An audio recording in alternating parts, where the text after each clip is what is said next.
Hello and welcome to Volume 5 of Arcadia Tour. I've literally just done Volume 4. So much to talk about, so much to say, so much to show.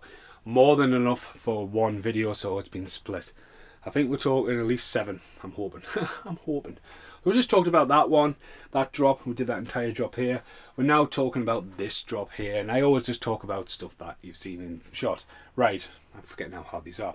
Right, first up, that was in the last video. So that shelf there, steelbooks.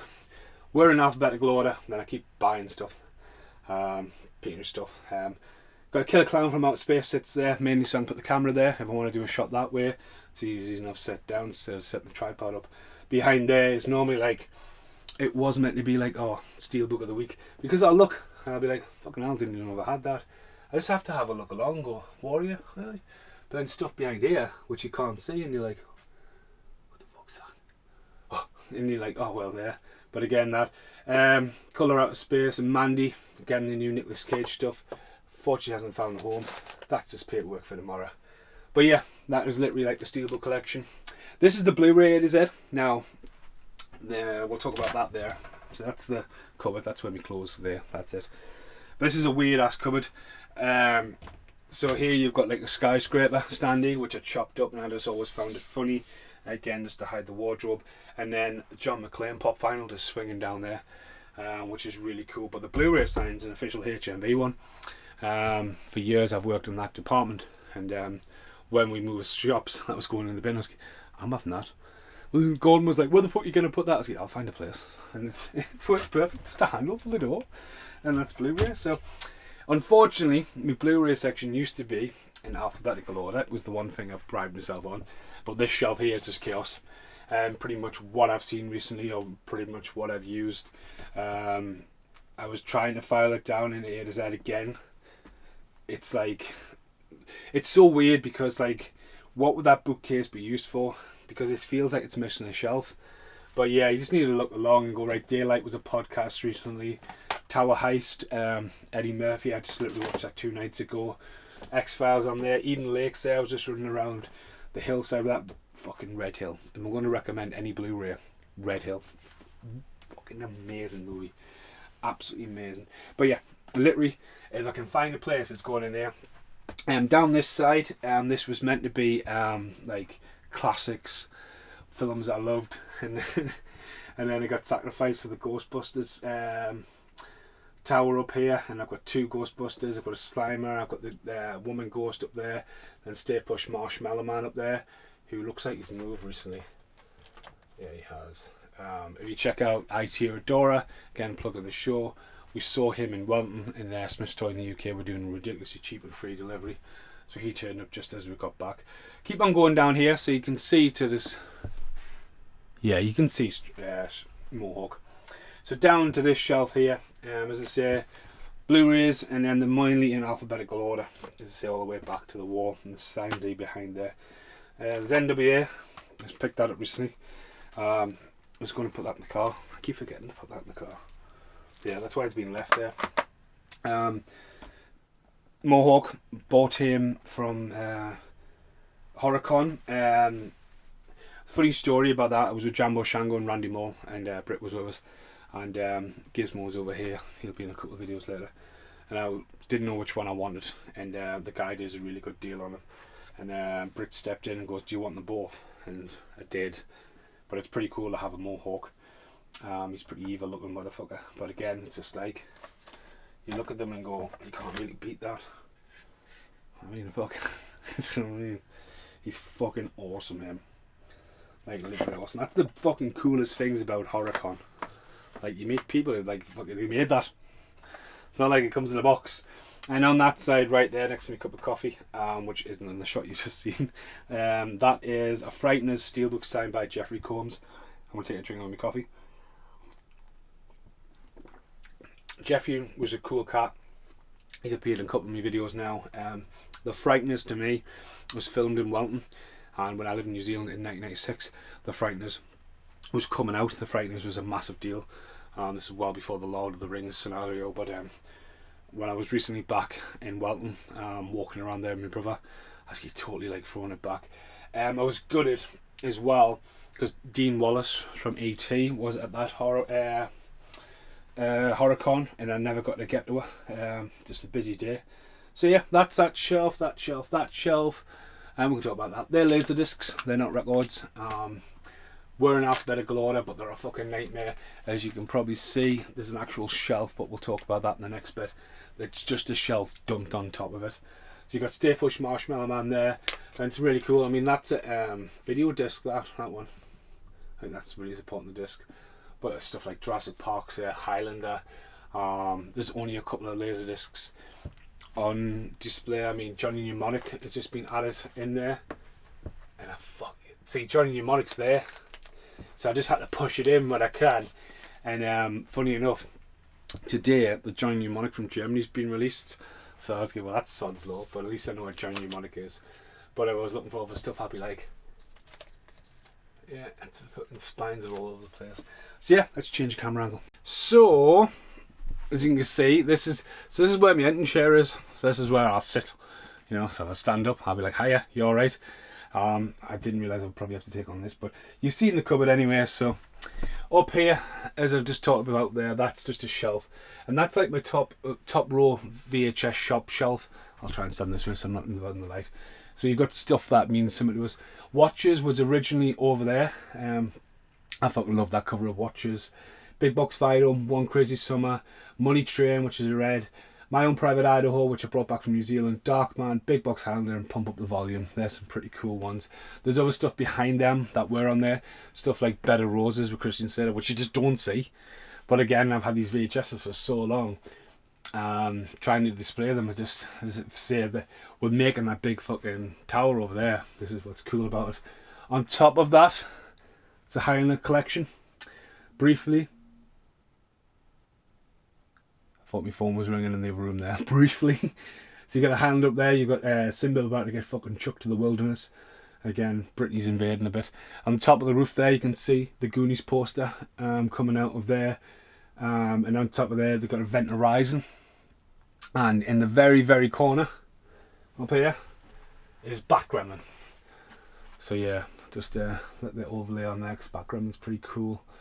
So when you get over here, Vigo.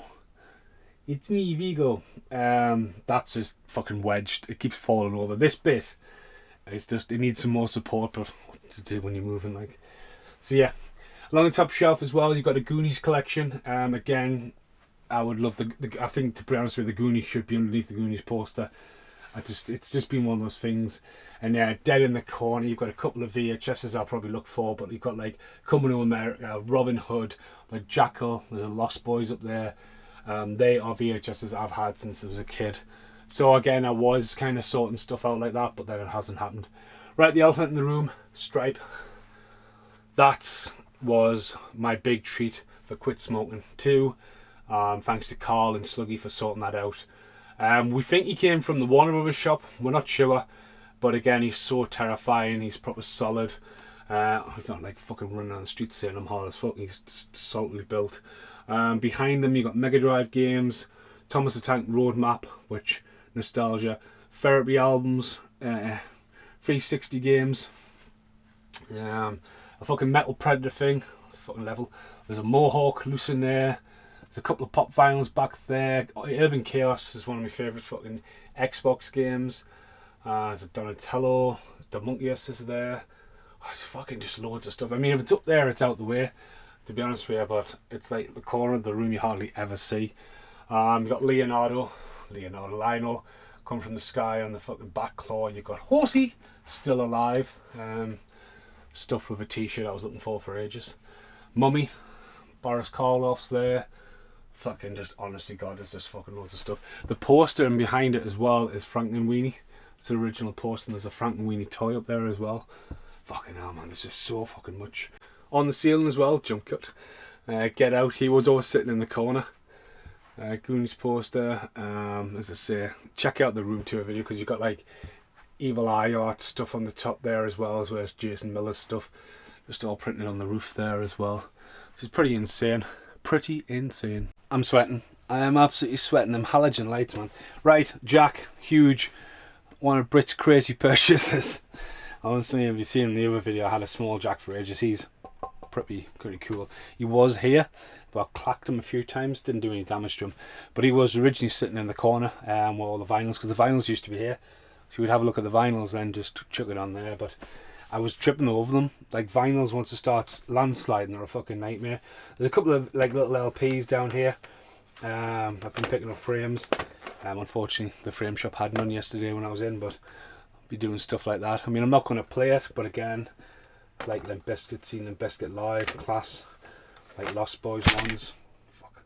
As I say, frame them up. And just neatens up that corner. Neatens up the corner where I'm always rolling around on my chair. Going down here, just Blu-rays really. As I say, stuff that I quite like, or just random, or it's just chaos. It's just absolutely chaos. I mean, another thing with the vinyls, you didn't see these bottom shelves. So if you're looking for someone under Ash, you're like, fuck that. But it's double deep. It's one of the problems. There's just no room for expansion.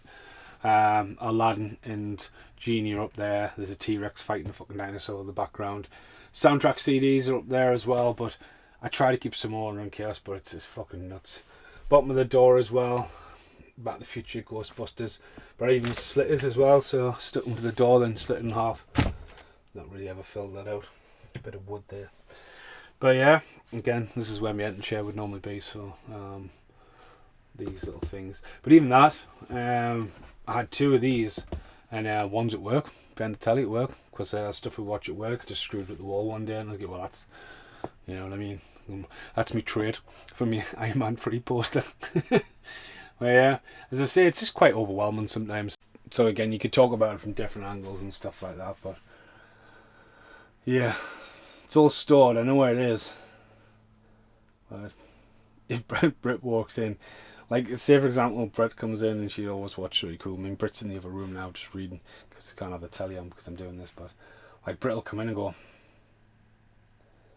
and I'll probably have to recommend her a movie. I'll rather let her come in and go, right, or Brit's obviously bless her, she's been trying to surprise us by like picking up films I need for like The Good, the Bad and the What the Fox, and she's just like, if I had them in, like say for example these were Eddie Murphy movies, she could probably take a picture of that, and when she went somewhere she'd be like, what's that?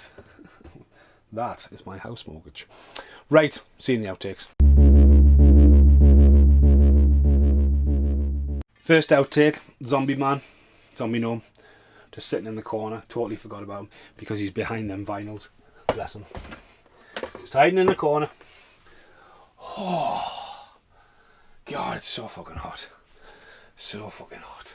Right, next outtake. Just a quick, before you see the final bit of this video, outtake. It wasn't exactly what it was planned. The Metal Predator that's still buried up there. I didn't realise it was actually an unboxing video of it, and it's on tape. So when you see it, it's all broken up. But it's the first introduction of the Predator, and then I'll come back for a little story about it. Copyrighted, right? It's copyrighted in its form, but check this out. Someone's made this and then lost it because I'm not sure why, but it was in the local pawn shop. Check that out. It's pure metal. I mean, it's fucking lethal because that's a real thing. Look at that detail of that, man. Some cracking work. Fucking hell, it's well heavy. But yeah, not a lot of money either. So that was approximately 8 years ago, about that. And then I was thinking, oh, there's a really good clip when we're out filming the Predator tribute video, and I hide it and it gets stuck in a tree and then bounces off because the thing is fucking lethal. Unfortunately, my ex is sitting next to us and I was like, well, that's obviously not going in this video. So check out the Predator video if you want to check out that. It's online anyway. But the Predator, the reason why that stays out the way, that used to be like on show, and one night I literally was bending down to do something and the fucking blade got us right there, just like the following clip. Ran out of stuff to show. I got hit everywhere. I fucking knocked. So yeah, just there was a different time, but like that thing is fucking lethal, and it stayed up there out the way, mainly when the Predator collection's up there. That thing is just dangerous. Next outtake. Right, this will be the next one. This one should be quite quick. Should be. This wall should be quite quick. Then basically, that wall can be won, and then I'm done. See you in the next one.